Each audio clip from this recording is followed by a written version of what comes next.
Ang aklat ni Mateo, chapter 14. Pakinggan ang salita ng Diyos na nagbibigay buhay.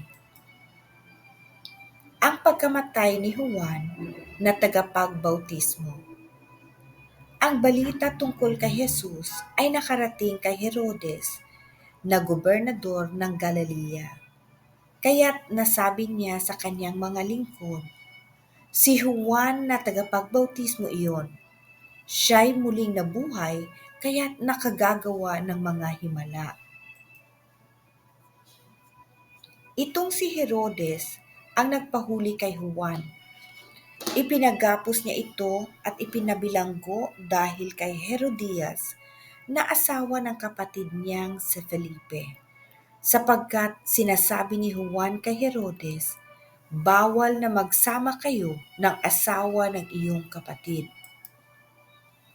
Ibig ni Herodes na ipapatay si Juan, ngunit natatakot siya sa mga Hudyo sapagkat kinikilala nilang propeta si Juan na tagapagbautismo.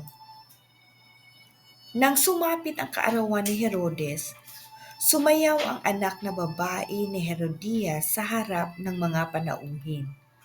Labis na nasiyahan si Herodes, kaya't sumumpa siyang ibibigay sa dalaga ang anumang hingi nito.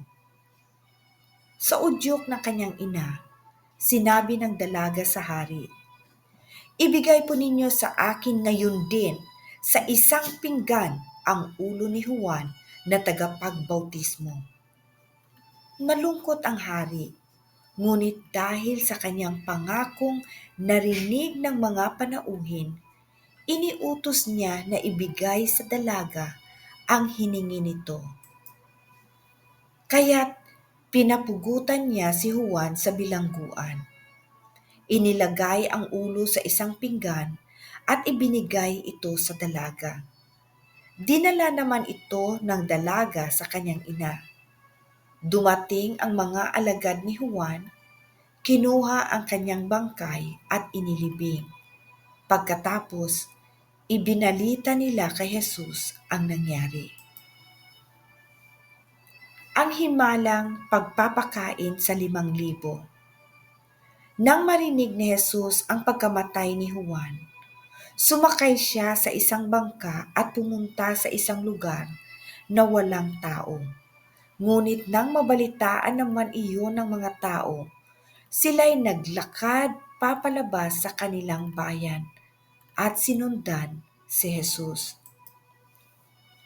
Pagdating ni Jesus sa dalampasigan, nakita niya ang napakaraming taong iyon. Nahabag siya sa kanila at pinagaling niya ang mga may sakit na dala nila. Nang dapit hapon ay lumapit sa kanya ang mga alagad. Sinabi nila, malapit na pong lumubog ang araw at liblib ang lugar na ito. Papuntahin na po ninyo ang mga kalapit na nayon, ang mga tao upang makabili ng kanilang makakain. Hindi na sila kailangang umalis. Bigyan ninyo sila ng makakain, sabi ni Jesus. Sumagot sila, wala po tayong pagkain, kundi 5 tinapay lamang at 2 isda. Dalhin ninyo rito, sabi niya. Pinaupo niya sa damuhan ang mga tao. Kinuha ang 5 tinapay at 2 isda. Tumingala siya sa langit at nagpasalamat sa Diyos. Pinaghati-hati niya ang mga tinapay at iniutos sa mga alagad na ipamahagi iyon sa mga tao. Nakakain at nabusog ang lahat. Nang ipunin ng mga alagad ang natirang pagkain, nakapuno pa sila ng 12 kaing ng tinapay. May 5,000 lalaki ang nakakain, bukod pa sa mga babae at mga bata. Lumakad si Jesus sa ibabaw ng tubig. Agad pinasakay ni Jesus sa bangka ang mga alagad at pinauna sa kabilang ibayo. Samantala, Pinauwi naman niya ang mga tao. Matapos niyang paalisin ang mga ito, mag-isa siyang umakyat sa bundok upang manalangin. Nag-iisa siyang inabutan doon ng gabi. Samantala, ang bangka ay nasa laot na, ngunit isinasalpok ito ng mga alon dahil pasalungat ito sa hangin. Nang madaling araw na'y sumunod sa kanila si Jesus na naglalakad sa ibabaw ng tubig. Kinilabutan sa takot ang mga alagad nang makita nilang may lumalakad sa ibabaw ng tubig. "Multo!" sigaw nila. Ngunit nagsalita agad si Jesus at sinabi sa kanila, "Huwag kayong matakot, ako ito." Sinabi ni Pedro, "Panginoon, kung talagang ikaw nga iyan, papuntahin mo ako diyan sa kinaroroonan mo sa ibabaw ng tubig." Sumagot siya, "Halika." Mula sa bangka ay lumakad si Pedro sa ibabaw ng tubig, papunta kay Jesus. Ngunit nang mapansin niya na malakas ang hangin, siya'y natakot at nagsimulang lumubog. "Panginoon, sagipin ninyo ako!" sigaw niya. Agad siyang hinawakan ni Jesus. "Bakit ka nag-alinlangan? Napakaliit ng iyong pananampalataya," sabi niya kay Pedro.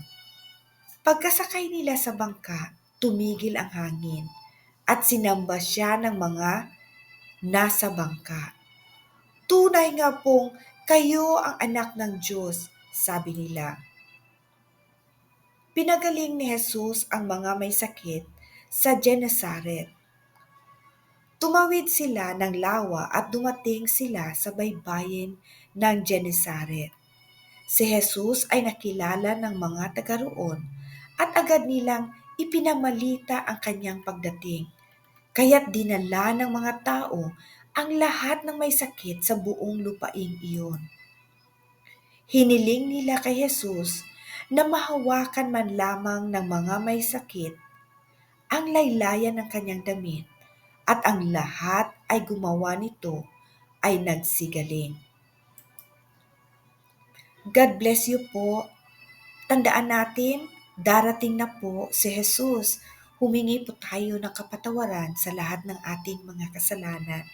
Magpabautismo po tayo dahil sabi niya, in order for us to enter the kingdom of God is for us to be born again. God bless you.